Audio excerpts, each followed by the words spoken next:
Cette vidéo traite du chapitre 35. Il y aura une explication des écritures de clôture grâce à l'exercice 35.5. Au sommaire, comme écriture de clôture, il y aura la variation de stock, l'augmentation ou diminution de Ducroix, les amortissements, les transitoires, le salaire du patron et les intérêts sur le capital investi. Je vais me baser sur l'exercice 35.5. Il s'agit de l'entreprise individuelle de Monsieur Lambert. Toutes les opérations ont déjà été passées dans le grand livre et on a la balance de vérification qui reprend toutes les sommes débit-crédit de chaque compte. Par exemple, pour le compte caisse, on a 3 000 francs au débit et 2 000 francs au crédit. On pourrait très bien dessiner les comptes entiers et reporter les sommes. Première écriture. Le stock final de montres, selon l'inventaire de fin d'année, est estimé à 360 000. On regarde dans la balance de vérification, il y a déjà une somme dans le compte stock de montres au débit. Ces 300 000 représentent l'inventaire initial, c'est le solde à nouveau. Maintenant, on connaît le solde pour balance, c'est-à-dire l'inventaire final qui est de 360 000 et on remarque que les comptes ne sont pas équilibrés entre le débit et le crédit. Il va falloir enregistrer la variation de stock. Stock va toujours avec le compte variation de stock et ici on remarque que c'est une augmentation puisqu'on avait 300 000 au débit et 360 000 au crédit. Ce qu'il faut retenir, quand le stock augmente, puisque stock est un actif, il augmente au débit, on passera à l'écriture stock à variation de stock. Si le stock diminue, on fera l'inverse, variation de stock à stock. Le comptable doit ajuster la provision pour perte sur créance pour qu'elle ne dépasse pas le maximum admis, à savoir 5%.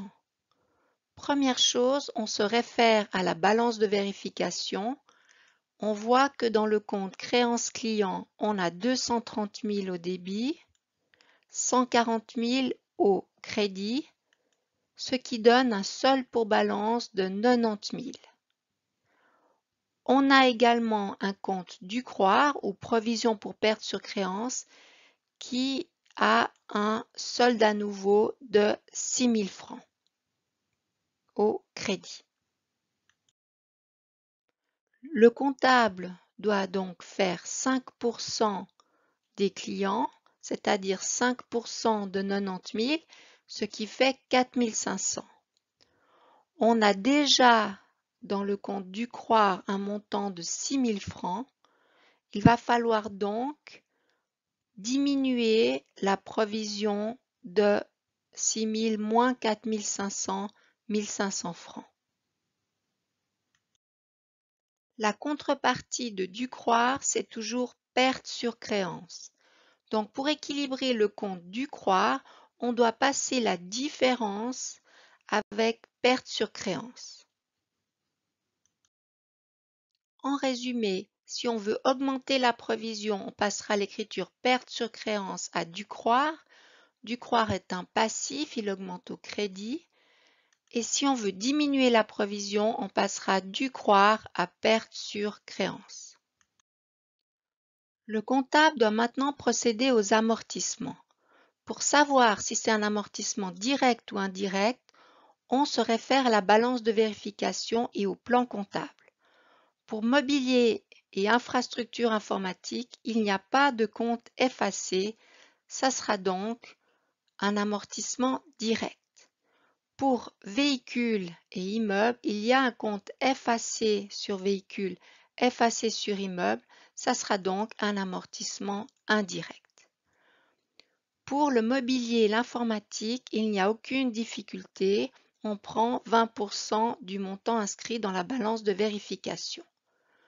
Pour les véhicules, comme c'est un amortissement constant, on doit prendre la valeur d'achat.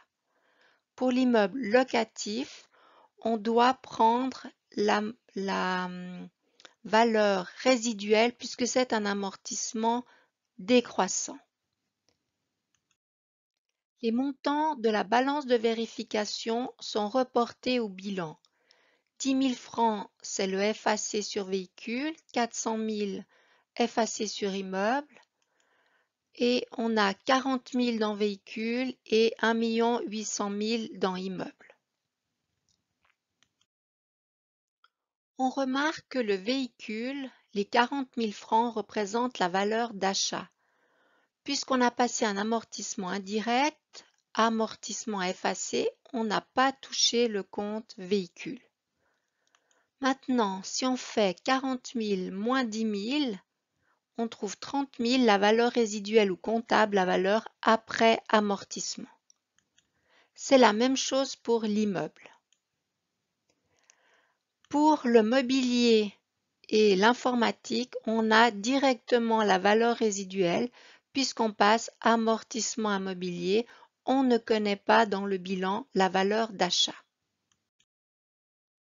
Voici la solution des écritures concernant les amortissements. Donc, amortissement immobilier, un amortissement direct, amortissement informatique, amortissement direct, et amortissement à effacer, l'amortissement indirect. Pour le compte véhicule, on a pris la valeur d'achat 40 000 francs fois 20%, et puis pour l'amortissement des immeubles, on a pris la valeur résiduelle 1 400 000 fois 2%, ce qui donne 28 000.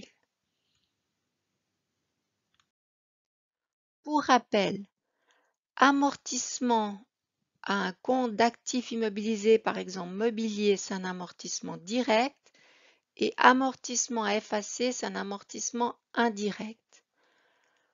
Quand le montant est constant, on le calcule sur la valeur d'achat, et quand il est dégressif, on le calcule sur la valeur résiduelle.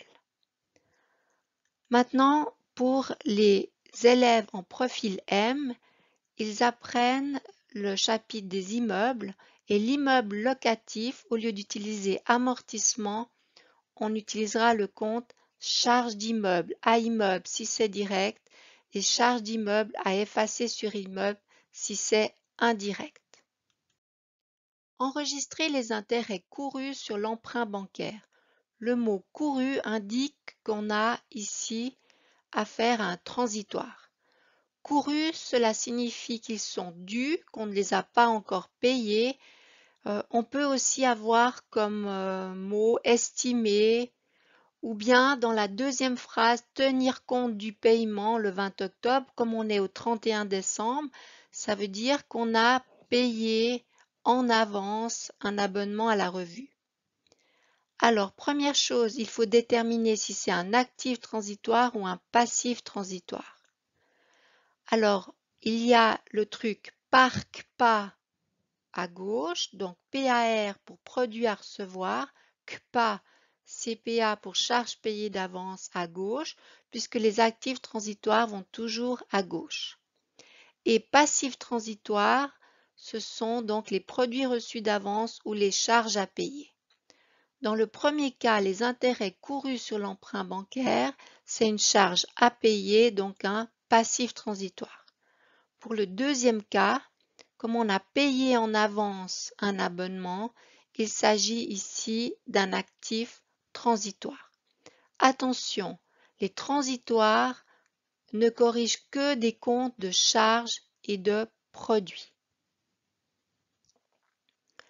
Pour l'écriture 5, il va falloir calculer, donc comme c'est une charge payée d'avance, ce sont les mois de janvier à octobre qui ont été payés d'avance. L'écriture 4, cela donnera donc charge financière à passif transitoire, une charge à payer de 8 200. Et l'écriture 5, actif transitoire à frais d'administration, c'est une charge payée d'avance. Donc les mois de janvier à octobre ont été payés d'avance.